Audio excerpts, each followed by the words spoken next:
Did this 14th century Scottish letter influence the US Declaration of Independence? This afternoon I am on my way to see a very special document. It's probably the most important document in Scottish history. And that's a bold claim.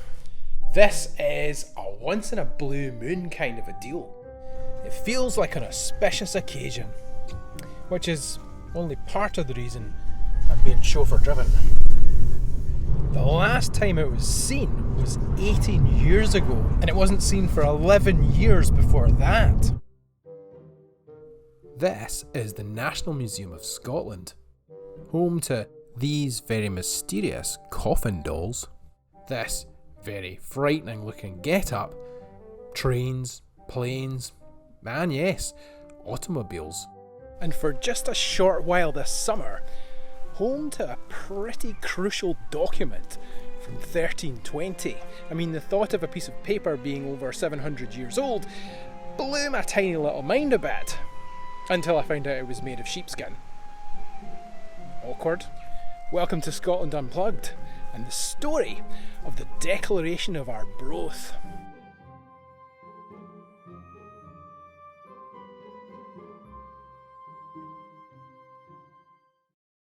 It was sealed and dated on the 6th of April 1320 and sent from here, in Arbroath Abbey. It was sent by the Earls and Barons of Scotland to Pope John the 22nd, asking them to acknowledge Scotland's independence and Robert the Bruce as lawful king. But why did he need that acknowledgement in the first place?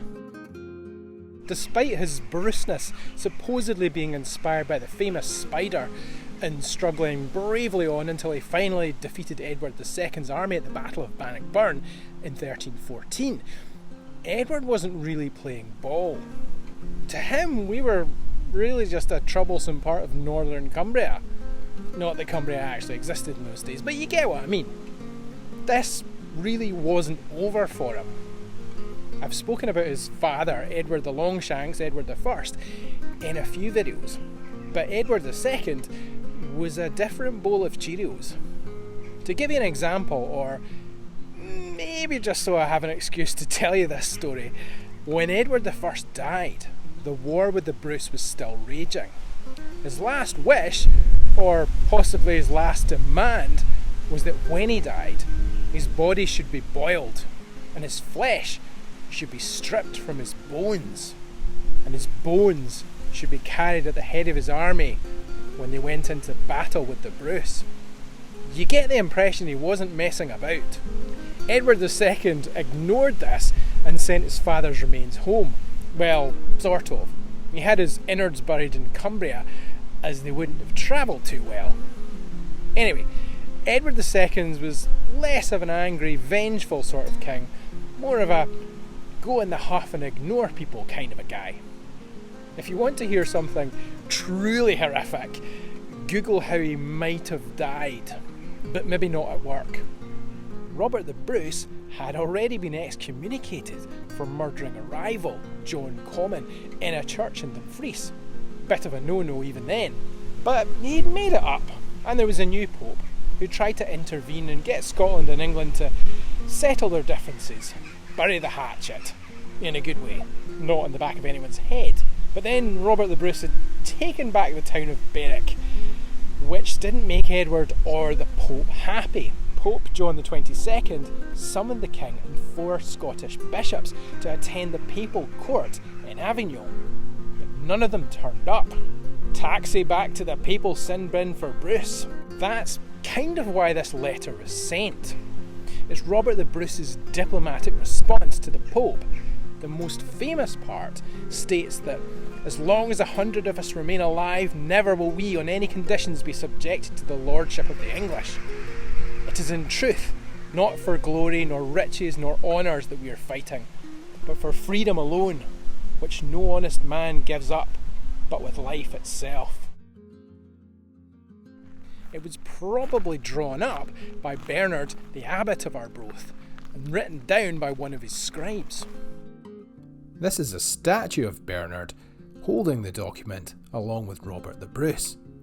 channeling their inner giant Czech local newspaper vibes. Not quite sure why he seems to be wearing a Walkman though. The one on display at the moment is actually a copy that was kept in Edinburgh Castle for records. The original disappeared after the Pope got it. As you can imagine, I was pretty keen to see it, and pretty keen to capture it on video for you. And then... that's a bit of a problem. So, I'm not actually allowed to film in there. What an idiot, honestly. Why would I think I would be able to film it, or it would actually be lit up like something normal rather than something as precious as it clearly is? Better planning in future, I think. But yeah, quite something. It's a strange sensation having something that significant, something that historic, 6 inches from the end of your nose. Maybe I got a bit close. Luckily, Arbroath Abbey have a replica of the replica. It would be pretty hard to tell the difference. It was sealed by 8 earls and around 40 barons. No one signed anything in those days. It was all done with wax. As you can see, a lot of them have fallen off, and now only 19 remain. The red seals are the big dogs, the more important barons. It's about 1,000 words long and includes quotations from the Bible and from the 1st century BC Roman author and politician Sallust, moulded to present the Bruce's arguments. There are some pretty wild claims in there. The letter details Scotland's extensive history as a strong, independent Christian kingdom. Sounds a lot like a line from a Beyoncé song.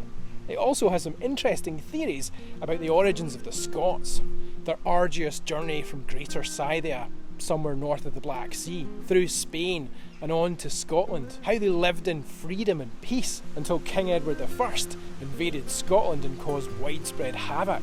The document describes, without a hint of irony, how the Scots had thrown out the Britons and completely destroyed the Picts, seen off the Norse, the Danes and the English, and held itself ever since free from all slavery. They also claim that 113 kings have reigned of their own royal blood without interruption by foreigners. It kind of reminds me of a conspiracy theory I heard recently about Finland not being real.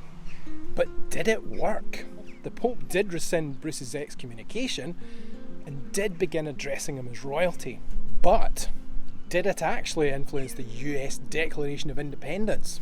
The debate kind of rages on with that one, but it's probably worth noting that it wasn't actually called the Declaration of Arbroath until after the Declaration of Independence. That said, US Senate Resolution 155 of the 10th of November 1997 states that the Declaration of Arbroath, the Scottish Declaration of Independence, was signed on April 6, 1320, and the American Declaration of Independence was modelled on that inspirational document. One of the arguments in favour of that is a set of less famous words. But after all, if this prince shall leave those principles which he hath so nobly pursued, and consent that we or our kingdom be subjected to the king or people of England, we will immediately endeavour to expel him as our enemy, and as the subverter of both his own and our rights, and will choose another king who will defend our liberties. Basically, if Bruce doesn't have the consent of the people, or at least the nobles, to rule, he's out. And there was a very good reason for that. The previous king, John Balliol, had been a bit of a puppet. He was basically told what to do by Edward I, so much so that you couldn't legally be crowned king if your name was John from then on. When this document was drawn up, they took history into account, and it's all pretty democratic. This puts down in words that the King of Scots can only rule with the consent of the Scottish people. About a third of the original signatories of the Declaration of Independence were of Scottish descent. Thomas Jefferson himself was related to Robert the Bruce. And that is the reason the 6th of April is now National Tartan Day in the US of A. If ever there was an excuse for me to go to New York in a skirt. If you want to see it, the Declaration you can catch it till the 2nd of July. And if you're in Edinburgh, I highly recommend you do. See you next time.